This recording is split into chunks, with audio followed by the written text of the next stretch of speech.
আমাদের এই নতুন বাংলাদেশে এখন ভারতের সাথে আমাদের প্রকৌশলক সম্পর্ক চলবে না, আমাদের সম্পর্ক হবে ন্যায্যতার ভিত্তিতে, ইনসাফের ভিত্তিতে। এই ভারত যদি আর কোনো হত্যাকাণ্ড এই বাংলাদেশে করে, সীমান্তে যদি ফেলানের মতো আর কোনো হত্যাকাণ্ড হয়, আমরা আর ছাড় দেব না। বাংলাদেশের 18 কোটি জনতাকে সাথে নিয়ে আমরা আমাদের প্রতিবাদ প্রতিরোধ জারি রাখবো ইনশাআল্লাহ।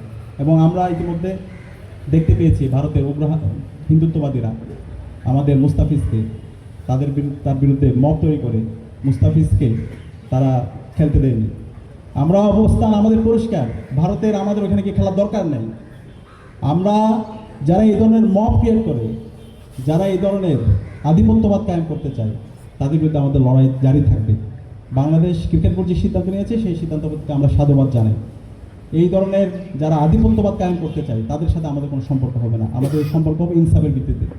আমরা দেখতে পেয়েছি গত 54 বছর আমাদের উত্তরবঙ্গ সবচেয়ে বেশি অবহেলিত অবস্থায় আছে। এই উত্তরবঙ্গের আমাদের যে পানির হিস্সা সেটা আমরা পাইনি। উত্তরবঙ্গের পুরো রাজনীতি কন্ট্রোল করেছে ভারতীয় আধিপত্যবাদীরাই। এই স্বাধীন বাংলাদেশে এই উত্তরবঙ্গের রাজনীতি নির্ধারণ হবে বাংলাদেশ থেকে, ঢাকা থেকে।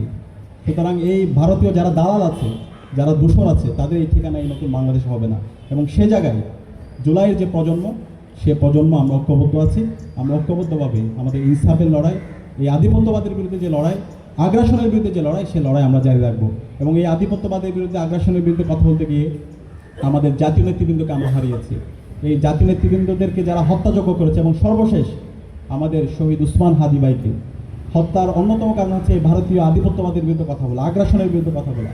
এবং শহীদ উসমান হাদির যারা হত্যাকারী আছে তারা আজকে ভারতে পালাইছে।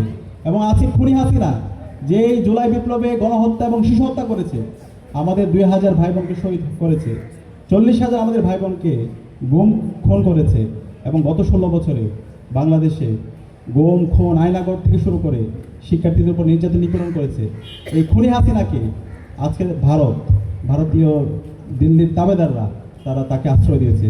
আমরা বলতে চাই এই খুনি হাসিনাকে বাংলাদেশে ফিরে দিতে হবে, শহীদ উসমান হাদির হত্যাকারীদেরকে বাংলাদেশে ফিরে দিতে হবে, এবং তাদের সবাইকে স্বাধীন বাংলাদেশে বিচারের আওতায় নিয়ে আসতে হবে। ইতিমধ্যে খুনি হাসিনার রায় এসেছে, তাকে মৃত্যুদণ্ড দেওয়া হয়েছে।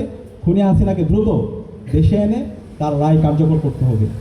এই জায়গায় যদি ভারত সরকার এই খুনিকে, এই ভারতীয় যারা দালাল আছে তাদেরকে আশ্রয় দেয়, তাহলে ভারতের সাথে আমাদের যেভাবে ডিল করতে হয় সেভাবে আমরা ডিল করব। আমরা আশা রাখবো এই খুনি ফ্যাসিস্ট হাসিনা এবং তার দূষকদেরকে দ্রুত সময়ের মধ্যে তারা বাংলাদেশে ফিরে দেবে, এবং তাদেরকে আমরা বিচার আওতায় নিয়ে আসবো।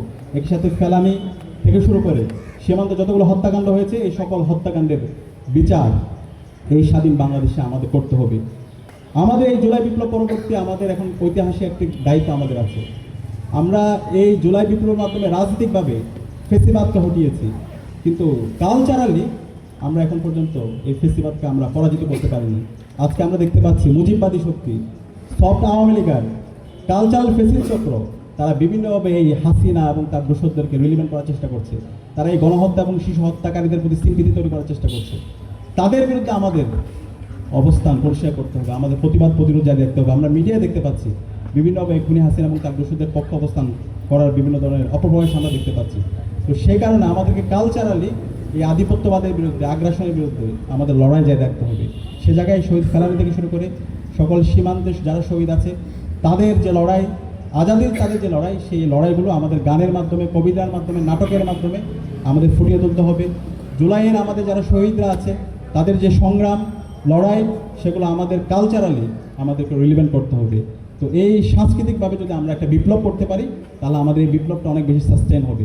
তো এই জুলাইকে একটা পরিপূর্ণ বিপ্লবের রূপ দেওয়ার জন্য আমাদের একটা সাংস্কৃতিক বিপ্লব দরকার। তো আমরা সেই জায়গায় আশা রাখছি ঢাকা বিশ্ববিদ্যালয় সহ বাংলাদেশের সকল বিশ্ববিদ্যালয় এবং বিভিন্ন পর্যায়ে আমরা যারা শিক্ষার্থীরা আছি, নাগরিকরা আছি, যারা বুদ্ধিজীবীরা আছে, তারা সবাই এই জুলাইকে ধারণ করে আধিপত্যবাদের বিরুদ্ধে, আগ্রাসনের বিরুদ্ধে এবং ইনসাফের পক্ষে আমরা আমাদের লড়াই সংগ্রাম জারি রাখবো। এবং আশা করছি ইনসাফে বিজয় হবে, এবং শহীদ ফেলানি থেকে শুরু করে আধিপত্যবাদের বিরুদ্ধে, আগ্রাসনের বিরুদ্ধে কথা বলতে গিয়ে যারা শহীদ হয়েছে তাদের রেখে যাওয়া যে আমানত, সে আমানত আমরা যথাযথভাবে আমরা বাস্তবায়ন করতে পারবো, এবং এই বাংলাদেশে আমরা ইনসাফ কায়েম করতে পারবো। সবাইকে আজকের আয়োজনে উপস্থিত হওয়ার জন্য সবাইকে ধন্যবাদ জানিয়ে আমি আমার কথা শেষ করছি। আসসালামু আলাইকুম।